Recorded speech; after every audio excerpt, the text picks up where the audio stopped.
That's right, Warren Smith. It was all the West Tigers. Welcome back to the Tiger Kidz podcast for our round 23 game against the Bye. Let's get into this.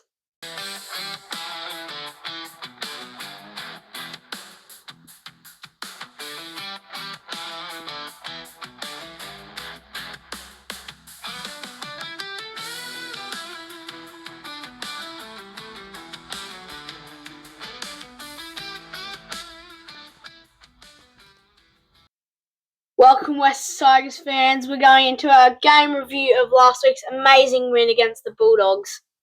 28-14. We're going to start with the try scorers and the goal kickers.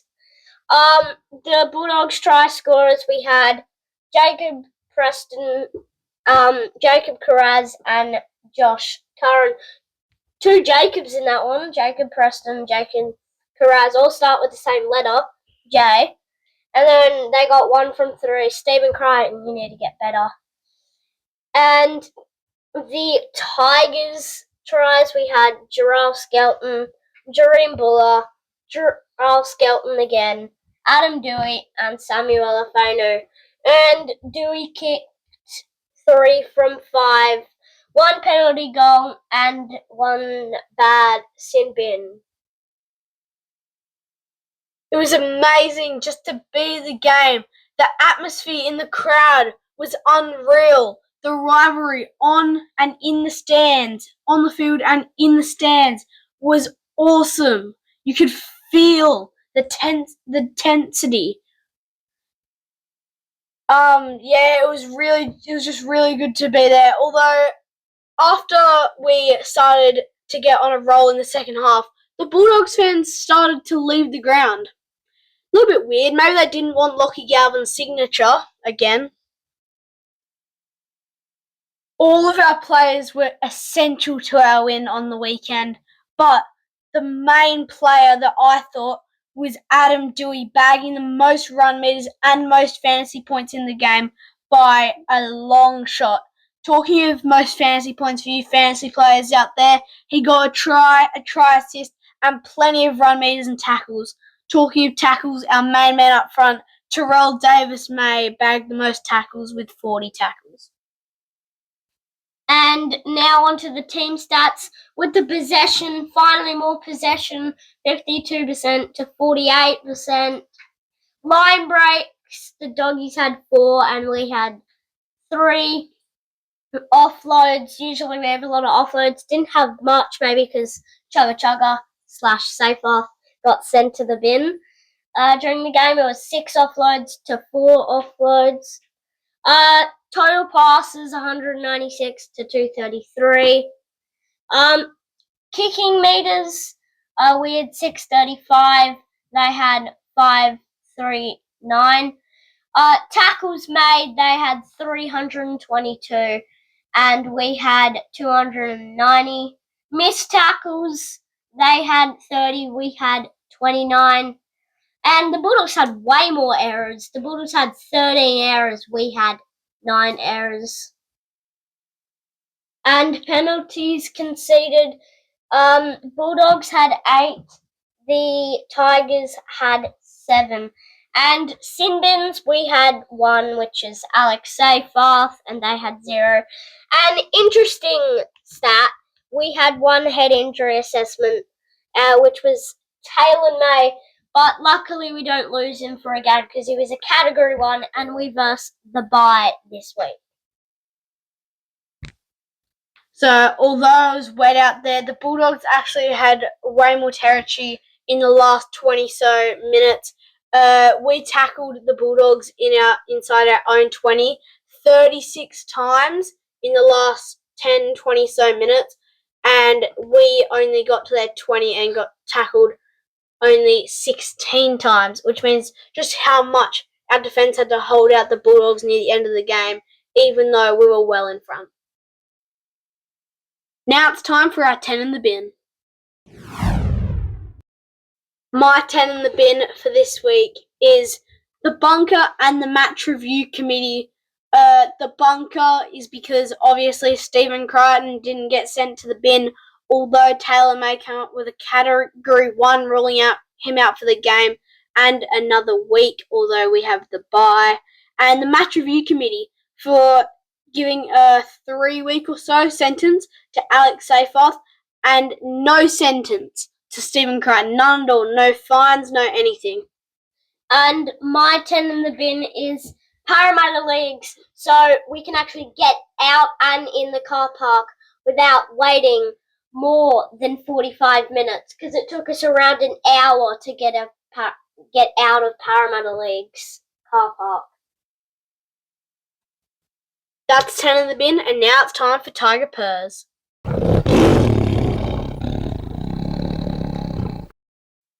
Tiger Purrs for this week are the fact that the Tigers have offered Dewey 2 more years just from his 1-year contract. We've offered him 2 more years compared to the other teams that wanted him.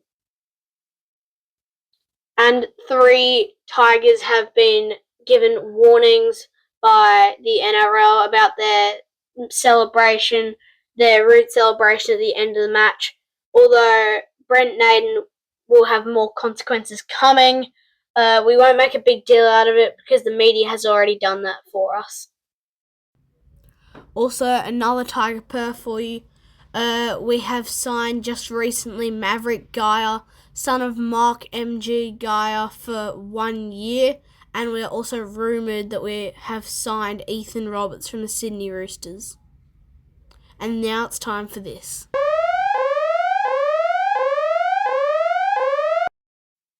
Time for our Captain's Challenge this week.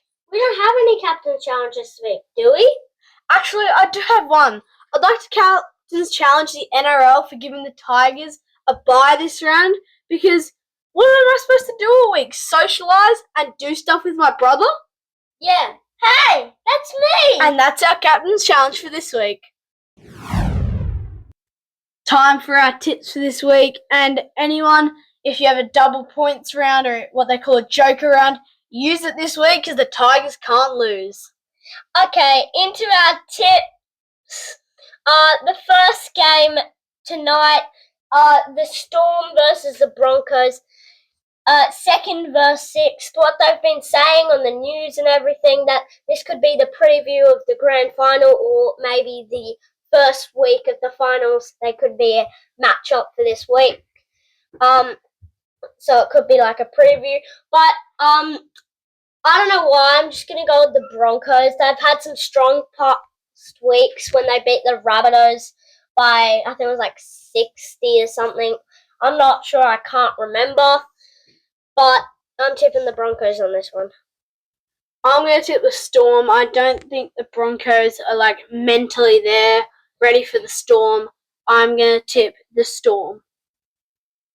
Okay, now into the first game on Friday. Well, tomorrow anyways. But at 14th versus Penrith at McDonald Jones Stadium.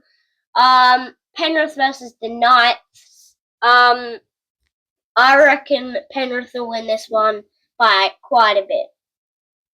I'm going to tip Penrith as well. I feel like they take advantage of small teams like the Knights, especially because they gave us a pretty big hiding and we're in front of the Knights because everything's based around the West Tigers. So I'm tipping Panthers by a lot. Okay, into the second game on Friday. The Raiders versus Manly. I'm thinking now that Manly won't make the finals. If they win their next couple games, maybe they have a chance.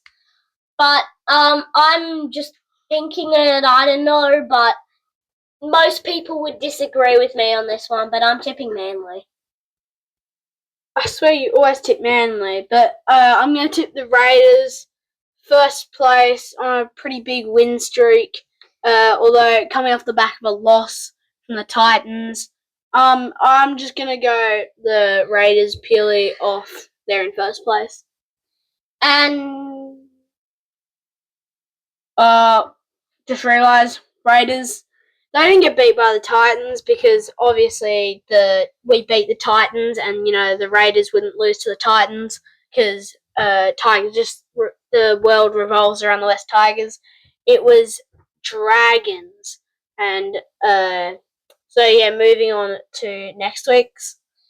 Anyways, Saturday, the 9th of August, Dragons versus the Sharks, 11th versus 7th.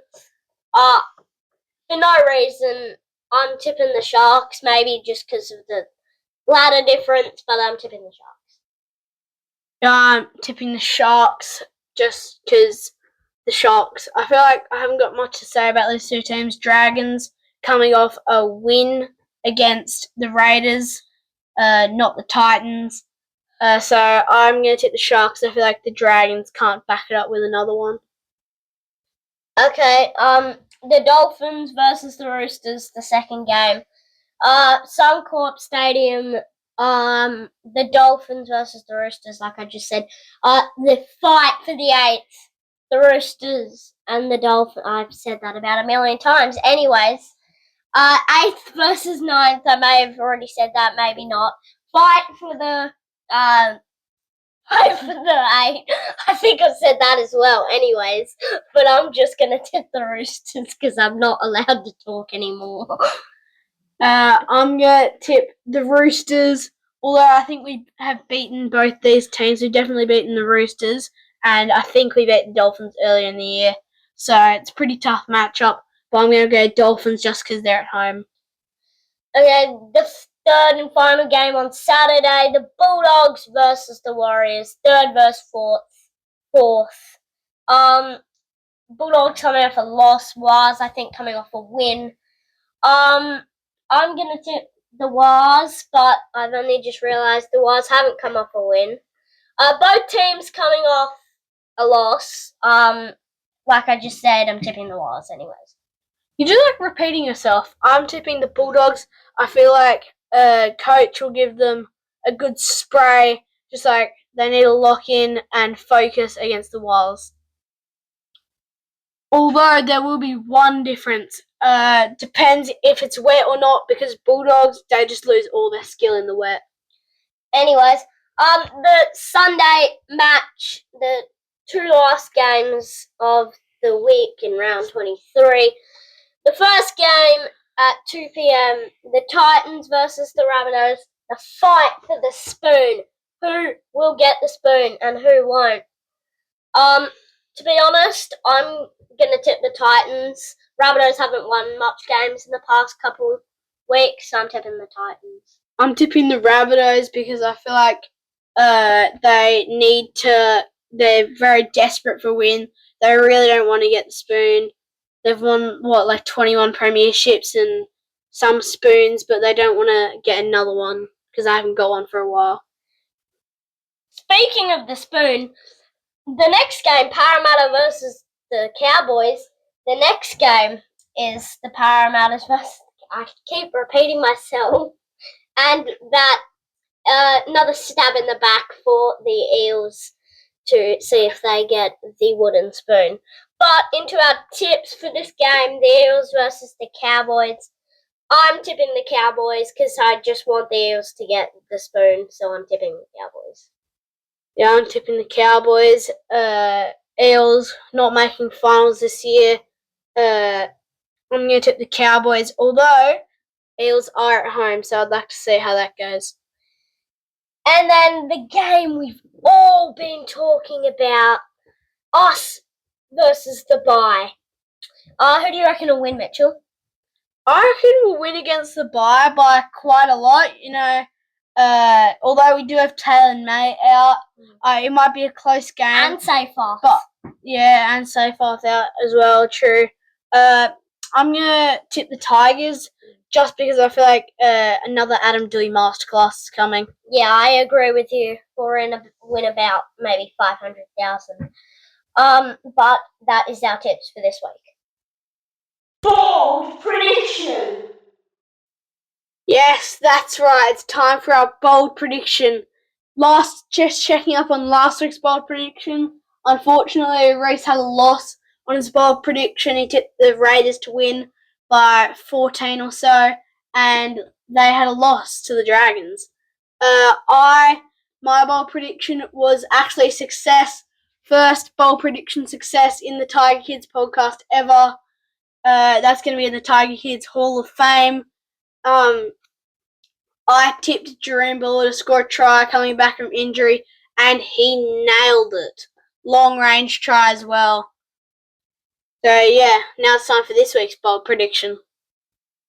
It's our bold prediction for this week. My bold prediction for this week is that the Roosters beat the Dolphins by 2 points. Any 2 points, just by 2 points.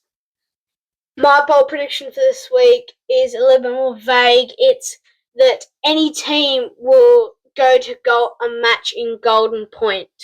Maybe they'll tie, maybe a team will win, but that's our bold prediction for this week. Now it's time for our Around the Grounds. Last week, NRLW had another loss in the wet. That's coming off of 4 or so losses in a row. They lost in Magic Round this week. They versed a hard task against the Knights. Our New South Wales Men's Cup team, they got flogged by the Raiders. This week, hopefully, should be a win. I don't see why it wouldn't be a win. They have a game against the bye, just like our top team. In Jersey Flag, our Jersey Flag team had a huge win against the Canberra Raiders. This week they versed the Fiji Silktails. Last week, our Harvey Norman's Women's Premiership team lost. This week they are versing the Knights, just like the the NRLW team. And that's it for our Around the Grounds. And that's the end of our podcast for this week. Remember to like and subscribe, and remember to join back for next week's podcast against the Manly Sea Eagles. Peace! Peace out, Tigers fans.